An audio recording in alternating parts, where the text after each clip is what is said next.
യേശുവേ നന്ദി. Hallelujah. Praise the Lord. Praise Jesus. ജീവന്റെ ഉച്ചമാടവരെ രക്തത്താലെങ്കിൽ കടത്തി ഞാക്കപ്പെട്ടതായിട്ടാണ് ജീവന്റെ ഉച്ചം. Father, may intercede for us. Hail Mary, full of grace. Lord is with thee. Blessed are you amongst women, blessed is the fruit of thy womb, Jesus. Holy Mary, Mother of God, pray for us sinners now and at the hour of our death. Amen. கண்களும் காதுகளும் திறக்கப்படட்டும் ஆண்டவரே இயேசுவே நன்றி. Hallelujah. Praise the Lord. Praise Jesus. Thank you, Jesus. Amen.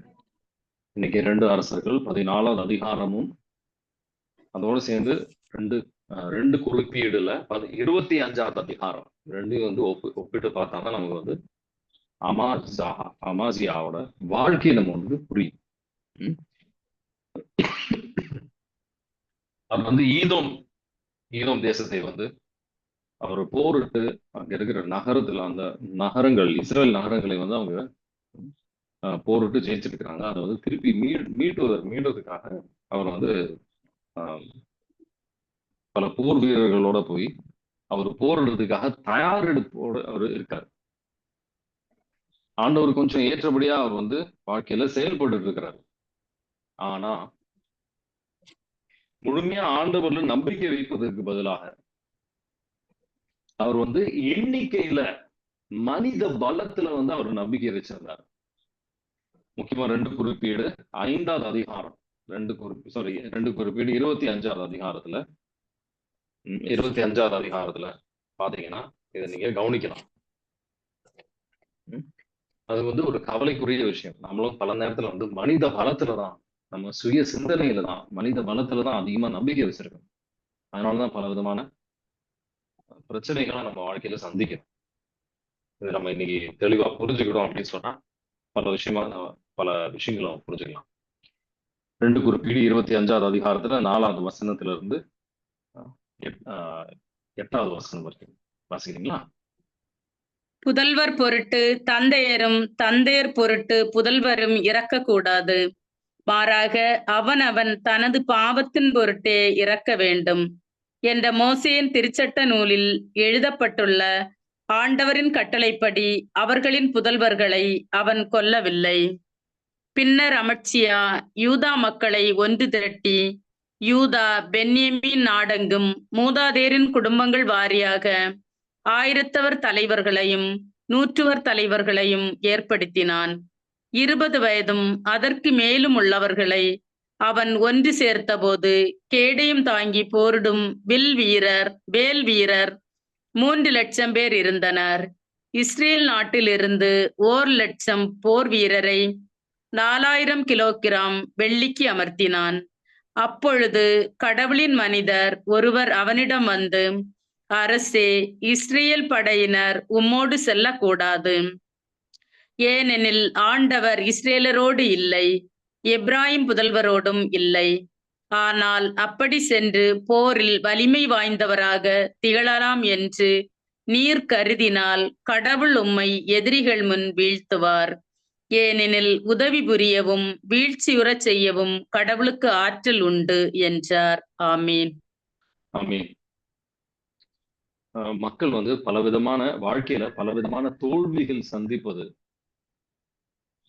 பிரச்சனைகள் சந்திப்பது இதனாலதான். மனித பலத்தில அவங்க நம்பிக்கை வைப்பதனால, சொந்த திறன்ல அதிகமா நம்பிக்கை வைப்பதனால, ஆண்டவரின் கிருபையை விட சொந்த திறன்ல. சில பேர் அவங்க வலிமை, அவங்க சரீரத்துல இருக்கிற சக்தி, சில பேர் அவங்களோட எவ்வளவு அழகா இருக்காங்க அப்படின்றது, பல விதமான நம்ம மனித ஒரு அழிவுக்குரிய விஷயங்கள்ல நம்ம நம்பிக்கை வச்சிருக்கோம். அதனாலேயே கடவுளை விட்டு நம்ம ரொம்ப தூரம் விலகி போய்கிட்டு இருக்கோம் அப்படின்றத நம்ம புரிஞ்சுக்கிறது கிடையாது. ஒரு தீர்க்கதரிசி அனுப்பி ஆண்டவர் இங்க ஒரு புரிய வைக்கிறார். ஒரு தீர்க்கதரிசி அனுப்பி இங்க புரிய வைக்கிறார். மனிதனோட சக்தியில கிடையாது இந்த வெற்றி வருவது அப்படின்றது, ஆண்டவரின் கிருபையில இருக்கு. திருப்பாடல் 20வது அதிகாரத்துல 7வது வசனம் வாசிக்கிறீங்களா?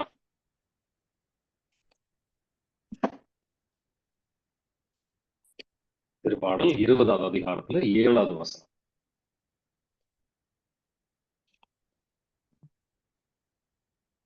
சிலர் தேர்ப்படையிலும் சிலர் குதிரைப்படையிலும் பெருமை கொள்கின்றனர். நாமோ நம் கடவுளாகிய ஆண்டவரின் பெயரில் பெருமை கொள்கின்றோம். ஆமீன். ஆமீன். இவர் வந்து எண்ணிக்கையில நம்பிக்கை வச்சிருந்தாரு. நம்ம எது மேல நம்பிக்கையினால நம்ம கடவுளை விட்டு விலகி செல்றோம் அப்படின்னு நம்ம இப்போ சிந்திக்கிறோம்.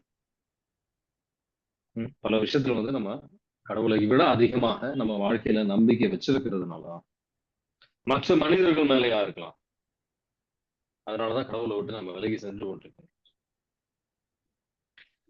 நம்ம பல விதமான நம்பிக்கைகள் எல்லாம் வந்து ஆண்டவர் வந்து சுக்குநூறாக ஒண்ணும் இல்லாம வெறுமையாக்குவார். அது நம்ம பிள்ளைகள் மேலயா இருக்கலாம், எது மேல நம்ம நம்பிக்கை வச்சு, நம்ம டிகிரியா இருக்கலாம். சில பேர்லாம் வந்து எவ்வளவு முயற்சி பண்ணாங்க, வேலையே கிடைக்கல பாரு.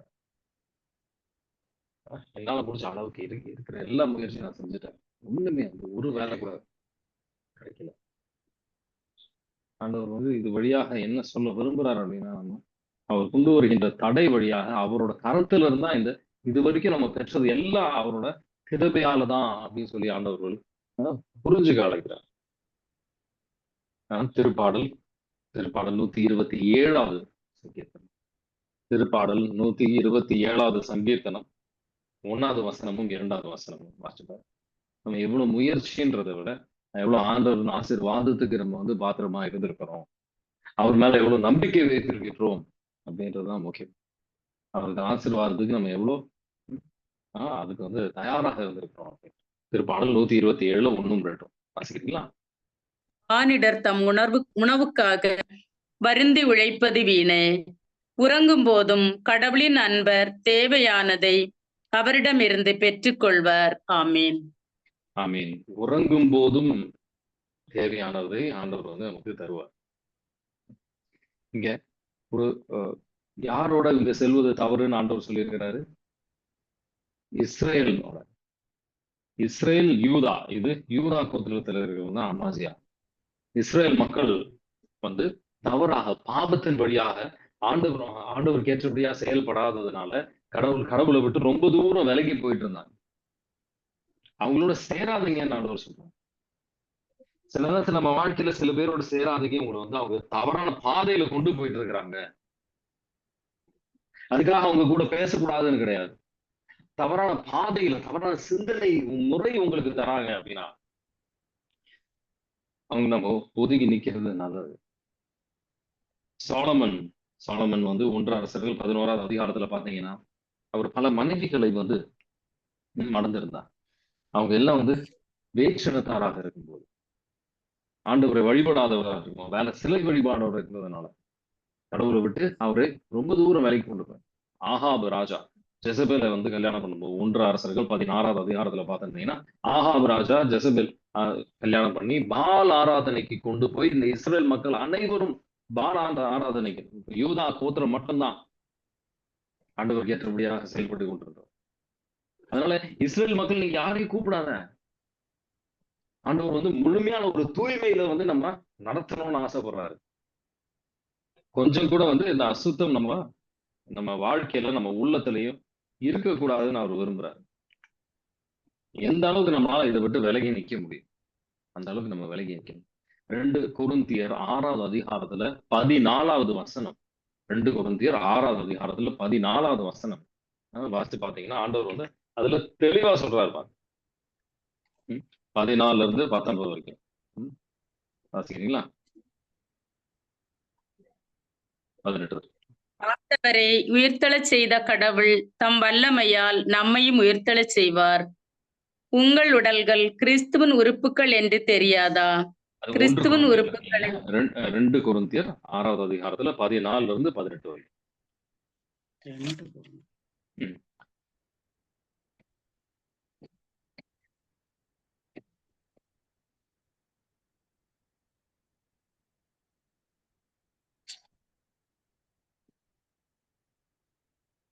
கொரிந்தியர் 6ல 14ல இருந்து 18 வரை. நம்பிக்கை கொண்டிராதவரோடு உங்களை பிணைத்துக் கொள்ள வேண்டாம். இறைவனுக்கு ஏற்புடைய நெறி கேட்டோடு என்ன உறவு? ஒளிக்கு இருளோடு என்ன பங்கு? கிறிஸ்துவுக்கும் சாத்தானுக்கும் என்ன உடன்பாடு?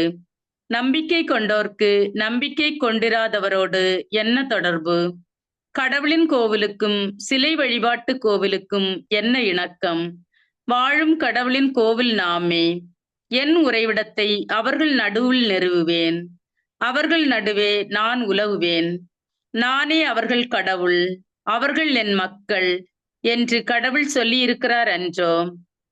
எனவே அவர்கள் நடுவிலிருந்து வெளியேறுங்கள், அவர்களை விட்டு பிரிந்து செல்லுங்கள் என்கிறார் ஆண்டவர். தீட்டானதை தொடாதீர்கள், அப்பொழுது நான் உங்களை ஏற்றுக்கொள்வேன். மேலும் நான் உங்களுக்கு தந்தையாய் இருப்பேன். நீங்கள் எனக்கு புதல்வரும் புதல்வியருமாய் இருப்பீர்கள் என்கிறார் எல்லாம் வல்ல ஆண்டவர். ஆமீன். ஆமீன். நம்ம வந்து அந்த அளவுக்கு ஒரு தூய்மை ஆண்டவர் எதிர்பார்க்கிறார். ஆனா பல நேரத்தில் நம்ம சமூகத்தோடு செல்லும் போது அந்த சமூகத்தை மாறி நம்ம மாறிக்கிட்டு இருக்கிறோம்.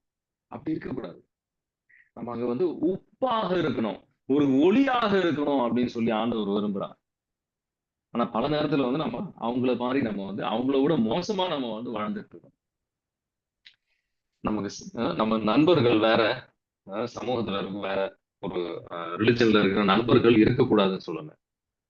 நம்ம வந்து அவங்களுக்கு ஒரு வழிகாட்டியா இருக்க முடியல அப்படின்னா பிணைந்து இருக்கக்கூடாது. சில நேரத்துல வந்து லவ் மேரேஜ், இந்துஸோட லவ் மேரேஜ், முஸ்லிமோட லவ் மேரேஜ், வேற ரிலிஜனோட லவ் மேரேஜ் எல்லாம் இருக்கிறதுனால பல பேர் வந்து ஆண்டவரை விட்டு விலகி சென்றாங்க. அது ஒரு மிக கவலைக்குரிய ஒரு விஷயம். ஆண்டவருக்கு சுத்தமா ஒரு பிடிக்காத ஒரு விஷயம்.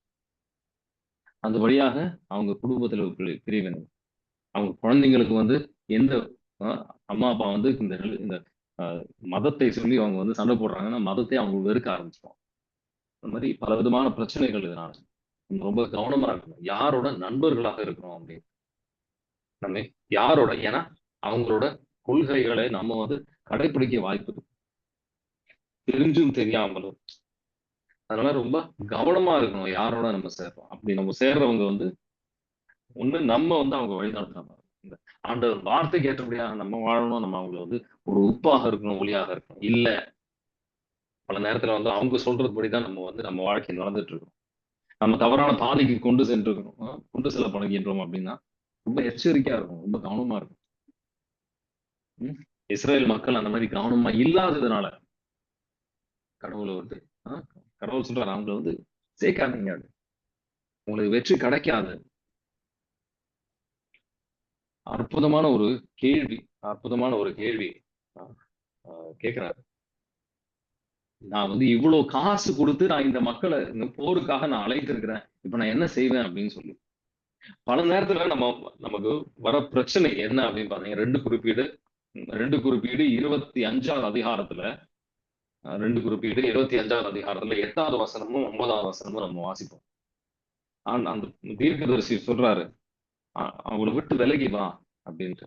7ல இருந்து 9 வரைக்குமே வாசிச்சீங்கன்னா தெளிவா புரியும். இந்த காசு வந்து உனக்கு காசு இதோட 4 மடங்கு உனக்கு ஆண்டவர் அதிகமா தருவாரு. காசுக்காக, இந்த உறவுனால எனக்கு இந்த வேலையில நான் வளர முடியும், பல விதமான நம்ம ஒரு கோல் எல்லாம் வச்சு நம்ம வந்து எதிர்பார்ப்புகளோட நம்ம சில உறவுகளை வச்சிருக்கலாம். ஆனா அதை விட முக்கியம் அப்படின்றது நம்ம ஆன்மீகம், ஆண்டவரோட இருக்கிற உறவு அப்படின்றத நம்ம மறந்துடக்கூடாது. 2 குறிப்பீடு 25ல 6ல இருந்து 9 வரைக்கும் வாசிக்கிறீங்களா? இஸ்ரேல் நாட்டிலிருந்து 1,00,000 போர் வீரரை 4000 கிலோகிராம் வெள்ளிக்கு அமர்த்தினான். அப்பொழுது கடவுளின் மனிதர் ஒருவர் அவனிடம் வந்து, அரசே, இஸ்ரேல் படையினர் உம்மோடு செல்லக்கூடாது, ஏனெனில் ஆண்டவர் இஸ்ரேலரோடு இல்லை, இப்ராஹிம் புதல்வரோடும் இல்லை. ஆனால் அப்படி சென்று போரில் வலிமை வாய்ந்தவராக திகழலாம் என்று நீர் கருதினால் கடவுள் உம்மை எதிரிகள் முன் வீழ்த்துவார். ஏனெனில் உதவி புரியும் வீழ்ச்சியுறச் செய்யவும் கடவுளுக்கு ஆற்றல் உண்டு என்றார். அப்பொழுது அமட்சியா கடவுளின் மனிதரை நோக்கி, இஸ்ரேலின் படைக்கு நான் கொடுத்துள்ள 4000 கிலோகிராம் வெள்ளி வீணாகுமே என்றான். அதற்கு கடவுளின் மனிதர், ஆண்டவரால் இதைவிட மிகுதியாக உனக்கு கொடுக்க முடியும் என்றார். ஆமீன். ஆமீன். இதை விட மிகுதியாக கொடுக்க முடியும். ஏன்னா அவர் மனதுல வந்து இந்த காசு போயிடும், இந்த உலக சார்ந்த விஷயங்கள் மட்டும்தான் அவர் மனதுல இருந்து, இந்த வெற்றி வழியாக கடவுளுக்கு மகிமை வரும் அப்படின்றதெல்லாம் மனதுல இல்லை. எந்த நோக்கத்தோட நம்ம வந்து முன்னாடி செல்கின்றோம் அப்படின்னு பார்த்தோம்னா வெற்றி நிலையான வெற்றியாக இருக்கும். இவர் வந்து வெற்றி இவருக்கு கிடைக்குது, வெற்றி இவருக்கு கிடைக்குது. ஆனா அது வந்து ஒரு அழிவாகவே முடியுது. திருப்பி அங்கேயும் போய் அவரோட ஒரு சிலை வழிபாடுக்கு அவர் செல்கின்றார். சிலை வழிபாடு யார் வெற்றி கொடுத்தா? கடவுள், ஆண்டவர் கொடுக்கிறாரு வெற்றி. ஆனா இவரு கடைசியில அந்த சிலை வழிபாடுக்கு அடிமையாகிறார். அதனால அழிவுக்கு அவர் செல்கின்றார். ஆண்டவர் பல எச்சரிக்கை கொடுத்தாலும் வந்து அவர் புரிஞ்சுக்கல. ஆண்டவரோட கோபத்தை அவர் வந்து புரிஞ்சுக்கல. அழிவுக்கு அவர் செல்கின்றார். நம்ம தெரிஞ்சும் தெரியாமலும் நமக்கு செய்கின்ற தவறு. இது முன்னாடியே வந்து இந்த 4000 கிலோ வந்து வெள்ளி வந்து ஒன்றும் அழிஞ்சிருக்கவே தேவைப்படுது, கொடுத்துருக்கவே தேவையில்லை. அவர் முதல்ல செய்த தவறு ஆண்டவர்கிட்ட கேட்கல. பல நேரத்துல வந்து ஆண்டவர்கிட்ட நம்ம பேசுவது அதையும் ஆண்டவர் செவி சாய்ப்பது, ஆண்டவர் வந்து கேட்பது, அவர் குரலை கேட்பது ரொம்ப கம்மியா இருக்கிறதுனாலதான் ஆண்டவரோட வழிநடத்தல் நமக்கு அவ்வளவு கிடைக்கிறது. விவிலியத்தை வாசிக்கும் போது ஆண்டவரை நீங்க என்ன சொல்ல விரும்புறீங்க அப்படின்னு சொல்லி கூர்ந்து கவனிப்பது நம்ம ரொம்ப கம்மியா இருப்பதனால நமக்கு அவரோட வழிநடத்தல் கிடைப்பது கிடையாது. நம்ம உள்ளத்துல பேசுவது அவரை செவி சாய்ப்பது நாம கிடையாது. அதனால ஆண்டவரோட வழிநடத்தல் நம்ம கிடைக்கிறது கிடையாது. அந்த நம்மள வழிநடத்த முடியல. வெளியில இருந்து ஒரு ஆள், ஒரு தீர்க்கதரிசி வந்து ஒரு வழி நடத்தும் போதுதான் அது கிடைக்குது. கடைசியில பெரிய நஷ்டத்தோட தான் வந்து ஆண்டவரோட திருவுளத்துக்கு. ஆனா அதை விட அதிகமாவே ஆண்டவர் தருவார். ஆனா இது இது இது ஒரு விஷயம் இன்னைக்கு நம்ம தியானித்தோம். அடுத்த விஷயம் நம்ம தியானிக்க போறது என்னன்னா, எப்படி இவங்களோட வாழ்க்கை வந்து ரொம்ப கசப்பாகுது. இஸ்ரேல் மக்கள் இந்த சிலை வழிபாடு வழியாக கடவுளை விட்டு விலகி சென்றதுனால அவங்க வாழ்க்கை எவ்வளவு கசப்பாக இருந்தது. 2 அரசர்கள் 14வது அதிகாரத்துல பாத்தீங்கன்னா அவங்க வாழ்க்கை வந்து ரொம்ப கசப்பா இருக்கும் அப்படின்னு போட்டோம். எந்த அளவுக்கு கசப்பா இருந்தது அப்படின்னா, ஆண்டவரே அவங்களோட வேதனையை பார்த்து அவர் வந்து உதவி செய்கின்றார். 2 அரசர்கள் 14வது அதிகாரத்துல 26வது வசனம், அவங்களோட வேதனையை பார்த்து கடவுளே வந்து அவர் உதவி செய்கின்றார். இரக்கம் வாய்ந்த கடவுள் நம்மள உதவி செய்வார். வாசிக்கிறீங்களா? 2 அரசர்கள் 14:26. ஏனெனில் இஸ்ரேலர் மிக கடுமையாக துன்புறுவதையும் அவர்களுக்கு துணை செய்ய அடிமையோ குடிமகனோ எவனும் இல்லை என்பதையும் ஆண்டவர் கண்டார். ஆமீன். யாரும் அவருக்கு உதவி செய்யாம நம்ம வந்து திக்கற்றவர்களாக இருக்கும்போது ஆண்டவர் நம்மளை வந்து கைவிட மாட்டார். அவர் நம்ம வேதனைகளை பார்க்கிறார். நம்ம அவங்க மனமாறுதலுக்கு வந்தாங்கன்னா கூட போடல. நல்லா கவனிச்சு பாருங்க. மனமாறுதல் வந்தா நமக்கு ஆண்டவர் தரப்போற மீட்பு நிலையாக இருக்கும். அதுதான் கரெக்டான விதம் செய்வது அப்படின்றது. ஆண்டவர்கிட்ட முழு உள்ளத்தோட வரும்போது நிலையான அந்த வளர்ச்சியும் இருக்கு ஆன்மீகத்துல. ஆனா பல நேரத்தில் நம்ம அதை புரிஞ்சுக்கிற ஒரு பிடிவாத குணத்தினாலேயோ இல்ல நம்ம ஆண்டவரோட வழிகளை புரிஞ்சு கொள்ளாம ஆண்டவர்கிட்ட ரொம்ப தூரம் நம்ம விலகி சென்றிருந்தாலும் ஆண்டவரோட இரக்கம், மேலான ஒரு இரக்கம், அவர் நம்மளை அவரு காப்பாற்ற ஒரு ஆள் அனுப்புறாரு. அவர் அவங்களுக்கு ஒரு வெற்றியை தருகின்றார், ஒரு விடுதலை அவர் தருகின்றார். எதனால? திருப்பாடல் 34வது அதிகாரத்துல 18வது வசனத்தை எடுத்து வாசிப்பாரு. நொறுங்கிய உள்ளத்தோருக்கு வந்து அவர் பக்கத்திலே இருக்காரு. வாசிக்கிறீங்களா? உடைந்த உள்ளத்தோருக்கு அருகில் ஆண்டவர் இருக்கின்றார், நைந்த நெஞ்சத்தாரை அவர் காப்பாற்றுகின்றார். ஆமீன். ஆமீன். ஏசாயா 61வது அதிகாரம் 1-3 வரைக்கும் பாத்தீங்கன்னா 3 அற்புதமான ஆழமான முக்கியமான வசனங்கள் நீங்க பார்க்கலாம். இந்த வசனங்களை எடுத்துதான் வந்து இயேசு ஆண்டவர் என்னோட அழைத்துதல் அப்படின்னு சொல்லி அவர் சொல்றார். லூக்கா நற்செய்தி 4வது அதிகாரத்துல இந்த 3 வசனங்களை வாசிதான் வந்து அவர் சொல்லுவார். நம்ம எல்லாரும் வாழ்க்கையிலும் ஆண்டவர் செய்ய போறது இந்த 3 விஷயங்கள் தான். 3 வசனங்கள் இருக்கிற விஷயங்கள் தான் அவர் செய்வார். வாசிக்கிறீங்களா? ஏசாயா 61வது அதிகாரத்துல 1-3. ஆவியானவர் அபிஷேகம் இயேசு ஆண்டவர் பெற்றது இதற்காக. நம்ம நொறுங்கிய உள்ளம். ஆண்டவராகிய என் தலைவரின் ஆவி என்மேல் உள்ளது, ஏனெனில் அவர் எனக்கு அருள்பொழிவு செய்துள்ளார். ஒடுக்கப்பட்டோருக்கு நற்செய்தியை அறிவிக்கவும், உள்ளமுடைந்தோரை குணப்படுத்தவும், சிறைப்பட்டோருக்கு விடுதலையை பறைசாற்றவும், கட்டுண்டவருக்கு விடிவை தெரிவிக்கவும் என்னை அனுப்பியுள்ளார்.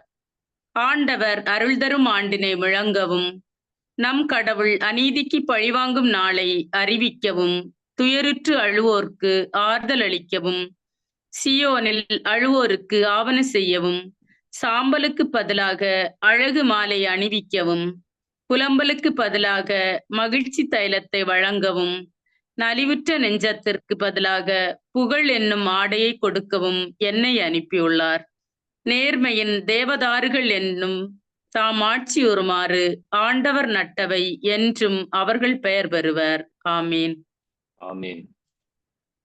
இந்த அஃப்ளிக்ஷன் அப்படின்னு போட்டிருக்கு. ஃபர்ஸ்ட் பல விதமான வேதனைகள் அகப்பட்டிருக்கின்ற மனிதர்கள், நொறுங்கிய அது ஃபர்ஸ்ட் விதமான ஒரு மனிதர்கள் ஆண்டவர் தேடி வருகின்ற ஒரு நபர்கள் அப்படின்னு சொன்னீங்கன்னா, நொறுங்கிய உள்ளத்தார். அவர் வந்து ஆண்டவர் தேடி வரார். ஒரு குடும்பத்துல 3 குழந்தைகள் இருக்காங்க. அவங்க அந்த 3 குழந்தைங்கள ஒரு குழந்தை வந்து உடம்பு சரியில்லை அப்படின்னு சொன்னா அப்பா அம்மா என்ன செய்வாங்க? அந்த உடம்பு சரியில்லாத குழந்தைக்கு வந்து ஒரு முக்கியத்துவத்தை கொடுத்து ஒரு கேர் கொடுப்பாங்க. அது மாதிரி இந்த நொறுங்கிய உள்ளத்தாருக்கு ஆண்டவர் வந்து முக்கியத்துவத்தை, திக்கற்றவர்களுக்கு ஆண்டவர் ஒரு முக்கியத்துவத்தை கொடுத்தாரு. இப்படி இஸ்ரேல் மக்களுக்கு ஒரு முக்கியத்துவத்தை கொடுத்தாரோ அவங்க வேதனைகளை பார்த்து, இஸ்ரேல் மக்களாக இருக்கிறதுனால கிடையாது, உடன்படிக்கையினால கிடையாது, அவங்க வேதனையை பார்த்து ஆண்டவர் வந்து ஒரு விடுதலை தருகின்றார். அது மாதிரி நம்ம காயங்களை வந்து சரிப்படுத்துவதற்காக ஆண்டவர் வந்திருக்கிறார். அது மட்டும் அல்ல, நமக்கு விடுதலை தருவதற்காக. இந்த காயங்கள் இருக்கின்றவர்கள் பலவிதமான கட்டுகளுக்கு ஆகப்பட்டிருப்பாங்க. பலவிதமான கட்டுகள், பலவிதமான அடிமத்தத்துல இருப்பாங்க. அது எல்லாத்திலும் நமக்கு விடுதலை தேவை. ஃபர்ஸ்ட் காயங்கள் வந்து நம்ம காயங்கள் இருக்குன்னு நம்ம புரிஞ்சுக்கணும். காயங்களுக்கும் ஆண்டவர் வந்து ஒரு ஹீலிங் தருவார், ஒரு சுகம் தருவார். அந்த ஹீலிங் பெற்றதுக்கு அப்புறம் வந்து ஒரு கட்டுகள் இருந்து ஆண்டவர் விடுதலை தருவார். அந்த விடுதலை பெற்றதுக்கு அப்புறம் தான் அந்த சிறைச்சாலை எல்லா விடுதலை பெற்றதுக்கு அப்புறம் இந்த அழுகின்றவர்களுக்கு அழுகை அவர் நீக்குவார். அழுகை நம்ம உள்ளத்துல இருந்து செல்லும், வெளியில போகும். அதுக்கப்புறம் வந்து ஒரு ஒரு மகிழ்ச்சி ஆண்டவர் தருவார். ஆவியானவர் தருகின்ற ஒரு நிலையான மகிழ்ச்சி. நம்ம வேதனைகளை வந்து அவரு பார்க்கலன்றது கிடையாது. அவர் காட்டுகின்ற பாதையை நம்ம புரிஞ்சுக்கணும். அவருக்கு ஏற்றபடியாக நீதியின் தேவதாருக்களாக நம்ம வாழணும்ன்றதுக்காக அவர் அழைக்கிறார். அது படிப்படியாக மெதுவாக நம்ம அந்த ஆண்டவரை அணுகி நம்ம செல்லுவோம். நம்ம என்ன சொல்லணும்னா, யோவான் நற்செய்தி 5வது அதிகாரம் 1வது வசனத்திலிருந்து 7வது வசனம் வரைக்கும் பாத்தீங்கன்னா, ஒரு பெத்சேதா குளக்கரையில் ஒருத்தர் வந்து அங்க உட்கார்ந்துட்டு இருக்கிறார். ஒரு இயேசுவாண்டவர் வந்து பிப்லியத்துல பாத்தீங்கன்னா பல பேர் இயேசுவாண்டவரோட தேடி வருவாங்க இந்த ஹீலிங்காக. ஆனா ரொம்ப குறைவான மக்கள் கிட்ட இயேசுவாண்டவரே தேடி போற ஒரு மகன் அப்படி இருக்கிறவர் இவர் தான். யோவான் நற்செய்தி 4வது அதிகாரத்துல 5வது அதிகாரத்துல 1-7 வாசிக்கிறீங்களா? யூதர்களின் திருவிழா ஒன்று வந்தது. இயேசுவும் எருசலேமுக்கு சென்றார். எருசலேமில் ஆட்டு வாயிலுக்கு அருகில் 5 மண்டபங்கள் கொண்ட குளம் ஒன்று உண்டு. எபிரேய மொழியில் பெத்சதா என்பது அதன் பெயர். இம்மண்டபங்களில் உடல் நலமுற்றோர், பார்வையற்றோர், கால் ஊனமுற்றோர், முடக்குவாதமிற்றோர் ஆகியோர் திரளாய் படுத்து கிடப்பர். இவர்கள் குளத்து நீர் கலங்குவதற்காக காத்திருப்பார்கள். ஏனெனில் ஆண்டவரின் தூதர் சில வேளைகளில் அக்குளத்தினுள் இறங்கி தண்ணீரை கலக்குவார். தண்ணீர் கலங்கியபின் முதலில் இறங்குபவர் எவ்வித நோயிற்றிருந்தாலும் நலமடைவார். 38 ஆண்டுகளாய் உடல் நலமற்றிருந்த ஒருவரும் அங்கு இருந்தார். இயேசு அவரை கண்டு நெடுங்காலமாக அவர் அந்நிலையில் இருந்துள்ளதை அறிந்து, நலம் பெற விரும்புகிறீரா என்று அவரிடம் கேட்டார். இந்த கேள்வி உங்களை கேட்டா நீங்க என்ன பதில் சொல்லுவீங்க? அதை யோசிச்சு பாருங்க. இவரு என்ன பதில் கொடுக்கிறாரு அப்படின்றத நீங்க வாசிக்கிறீங்களா? ஐயா, தண்ணீர் கலங்கும் போது என்னை குளத்தில் இறக்கிவிட ஆள் இல்லை. நான் போவதற்கு முன் வேறொருவர் இறங்கி விடுகிறார் என்று உடல் நலமற்றவர் அவரிடம் கூறினார். இயேசு அவரிடம், எழுந்து உம்முடைய படுக்கையை எடுத்துக்கொண்டு நடந்து செல்லும் என்றார். உடனே அம்மனிதர் நலமடைந்து தம்முடைய படுக்கையை எடுத்துக்கொண்டு நடந்தார். ஆமீன். ஆமென். நல்லா கவனிச்சு பாருங்க. நோய் நீங்கணுமா வேணாமான்னு கேட்கும்போது இவர் என்ன பதில் கொடுக்குறாரு? நல்லா பாத்தீங்கன்னா நம்ம என்ன சொல்லுவோம்? ஆமா, ஜீசஸ் எனக்கு வந்து நோய் நீங்கணும் அப்படின்னு நம்ம சொல்லுவோம். ஒண்ணு அப்படி சொல்லுவோம், இல்லைன்னா எப்படி எனக்கு நோய் நீங்கும் நீங்க சொல்லுங்க நான் செய்யறதுக்கு அப்படின்னு சொல்லுவோம். நோய் நீங்கணும் அப்படின்னு தான் சொல்லுவோம். அப்படி இருக்கும்போது இவர் பதில் சொல்றது நல்லா நல்லா கவனிச்சு பாருங்க. எனக்கு யாரும் இல்ல அப்படின்றதுதான் அவரோட கவலை. எனக்கு யாரும் இல்ல. சொல்லுங்க. அவருடைய ஏழாமையை சொல்றார். ஆமா, அவருக்கு யாருமே இல்லை அப்படின்ற ஒரு வேதனை தான் இருக்கிறதுலே மிக பெரிய வேதனை அவருக்கு உள்ளத்துல. அந்த ஹீலிங்கை விட இயேசுவாண்டவர் வரும்போது 3 நிலையில் நம்ம வந்து ஹீலிங் நமக்கு தருவாரு. சரீரத்துல மட்டும் இல்ல, நம்ம ஆன்மாவில், நம்ம உள்ளத்துல, நம்ம மனதுல எல்லா விதமான ஒரு healing, emotional healing, physical healing, எல்லா விதமான ஆன்மாவில் இருக்கின்ற குறைவுகள் எல்லாத்தையும் வந்து அவர் பூர்த்தி செய்வார். நிறைவான ஒரு ஹீலிங் அவர் நமக்கு தருவார். சுகத்தை வந்து நிறைவா அவர் தருவார். இந்த உள்ளம் நொறுங்கி இருக்கும் நிறைய பேர் எல்லாருமே, உள்ளம் நொறுங்கினவர்கள் எல்லாருமே அந்த ஒரு தனிமையின் ஆவி அவங்களுக்குள்ள இருக்கும். எனக்கு யாருமே இல்ல, 100 பேர் இருப்பாங்க கூட, ஒரு பெரிய பார்ட்டியே இருக்கும், ஆனா எனக்கு யாருமே இல்லைன்ற ஒரு சிந்தனை சாத்தா கூப்பிட்டு இருப்பாங்க. உள்ள நம்பிக்கை வைக்க முடியாது யாருமே இல்லையும். அவங்க வந்து என்ன நினைப்பாங்க, அவங்களுக்கு யாரையும் நம்பிக்கை வைக்க முடியாது. எனக்கு யாரும் இல்லை அப்படின்ற ஒரு சிந்தனைகள் இருக்கும். அவங்கள வந்து எப்படி பாதிக்கப்பட்ட சூழ்நிலைகள் எல்லாம் அவங்க மனதுல வந்து அவங்க விரும்பாத நேரத்துலயும் அது வரும். அவங்க அதை பத்தி சிந்திச்சிருக்க மாட்டாங்க. ஆனா நொறுங்கிய உள்ளமாக இருக்கும்போது இந்த மாதிரி சிந்தனைகள் எல்லாம் வரும். ஆண்டவர் முழுமையா ஆண்டவர் வந்து நம்ம பக்கத்திலே இருக்கிறாங்க, அண்மையில் இருக்காங்க, எல்லாத்துக்குமே ஹீலிங் தருவார். 1 பேதுரு 5வது அதிகாரம், 1 பேதுரு 5வது அதிகாரத்துல 5வது வசனத்துல இருக்கு, 5ல 7வது வசனத்துல இருந்து 10வது வசனம் வரைக்கும் நம்ம வாசிப்போம். நம்ம கவலை எல்லாம் அவர்கிட்ட, அந்த பாரத்தை எல்லாம் அவர்கிட்ட கொடுக்கும்போது நம்ம காயங்கள் எல்லாம் சரிப்படுத்தி அவர் நம்ம முழுமையான நிறைவான விடுதலை தருவார். நம்ம ஒண்ணுத்துக்கும் அழுவ வேண்டிய தேவையே கிடையாது. நமக்கு வந்து மகிழ்ச்சி அவர் தருவார். வாசிங்களா? 1 பேதுரு 5வது அதிகாரத்துல 7ல இருந்து 10. உங்கள் கவலைகளை எல்லாம் அவரிடம் விட்டு விடுங்கள், ஏனென்றால் அவர் உங்கள் மேல் கவலை கொண்டுள்ளார். அறிவு தெளிவோடு விழிப்பாயிருங்கள். உங்கள் எதிரியாகிய அலகை யாரை விழுங்கலாம் என கர்ச்சிக்கும் சிங்கம் போல தேடி திரிகிறது. அசையாத நம்பிக்கை கொண்டவர்களாய் அதனை எதிர்த்து நில்லுங்கள். உலகெங்கிலும் உள்ள உங்கள் சகோதர சகோதரிகள் உங்களைப் போலவே துன்பங்களுக்கு உள்ளாகிறார்கள் என்பதை நீங்கள் அறிந்திருக்கிறீர்கள் அல்லவா?